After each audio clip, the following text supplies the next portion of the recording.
Hello，大家好。今天这个视频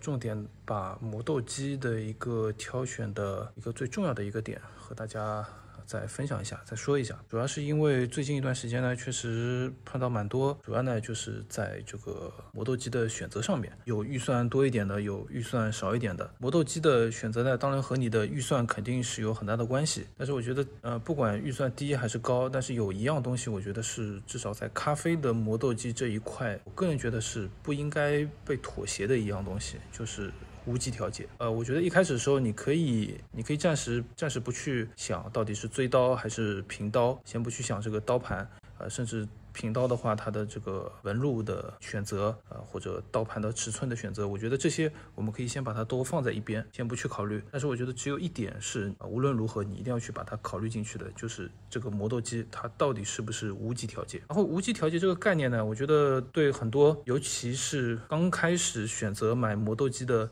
小伙伴呢，我觉得其实是一个很抽象的概念。如果我们看英文的话，其实它就会比较容易理解，它就是 stepless。step 就是一步一步嘛，那 less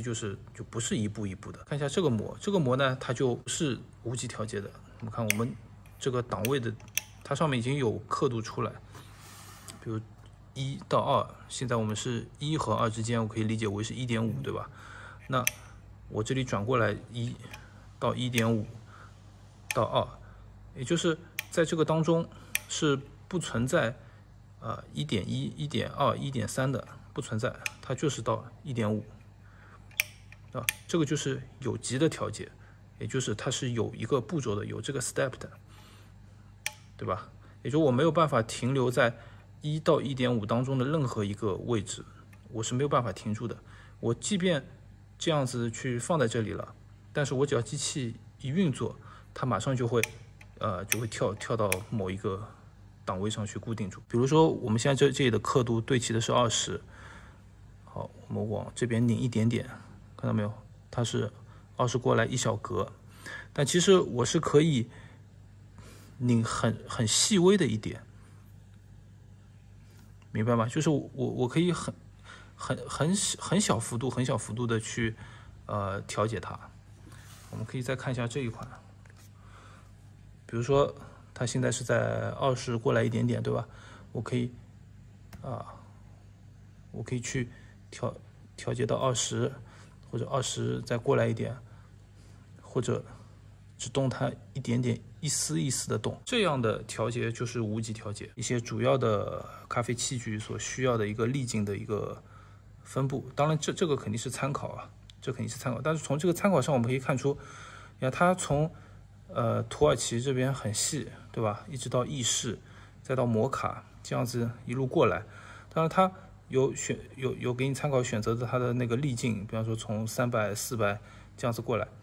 可是当我们实际在去使用的时候，使用磨豆机去配合不管是意式机还是手冲还是怎么样的时候，尤其是在意式机上比较明显，就是我们需要的那个刻度需要你一点点去调了之后你才能够去找得到的。尤其是很多刚开始选的，他就会说因为我是个新手，我刚开始接触，所以呢他就觉得这种就是太细致了。这种太细致的东西呢，他觉得应该是那种已经咖啡玩了很长一段时间的之后，他才会需要这么的细致。这个想法乍听之下，我觉得好像也没什么毛病。但其实呢，这是一个非常大的一个误区。这个和你是不是刚开始接触咖啡，你是不是新手，这其实没有任何的关系。因为你只要开始去接触这个东西了，你只要在家里倒腾这个事情了，你就一定会碰到这样的问题，就是你今天要萃取这一杯浓缩，或者手冲，我需要的这个刻度，我需要的这个研磨度，就恰恰被卡在当中的某一个位置。但是这个位置如果是有机调节的，你就永远找不到。然后这边呢，我突然想到了一个类比的例子，当然可能这两个东西的跨度比较大，但我觉得它确实有异曲同工之妙，就是这个汽车的方向盘的这个转向。其实你看所有的车，对吧？汽车它的转，它都是你可以一点点转，对吧？不可能有一辆车说它给你的转向是1档、2档、3档，对吧？就是我转向，要么一下子拉这点，要么拉回去这么多，就当中是没有一个过渡的，不可能有这样的车。你买车的时候也不存在说，我是因为刚学出了驾照，我是一个新手，所以我要去选一款它的这个方向盘是这样子1档、2档、3档、4档这样的车，对吧？不可能。这如果有这样的车，那它肯定也是不合法的，也不可能有任何的法律法规允许它上市销售让你去购买的。就是大概可以这样去理解啊，就好像我们现在市面上你会买得到的这种咖啡豆啊，不管它的这个豆子的品种、产地啊，它的烘焙度，然后呢，你自己在用的这个咖啡的设备，可能是意式机，可能是摩卡壶，可能是手冲，就是说这些的排列组合，就像你开车上路，你跑的这些路的，在这个路况当中遇到的各种各样的情况，它其实是一个近乎于无穷大的这种可能性。那可能我在开的时候开的是个直线，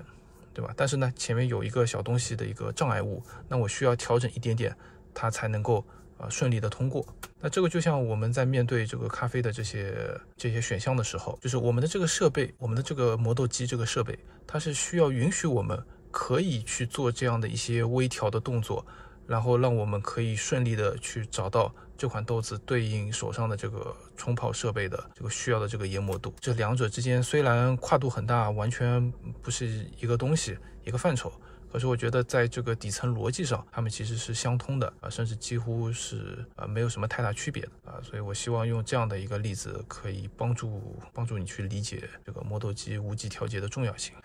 好的，那么今天这个视频就先到这边，我们下个视频再见，拜拜。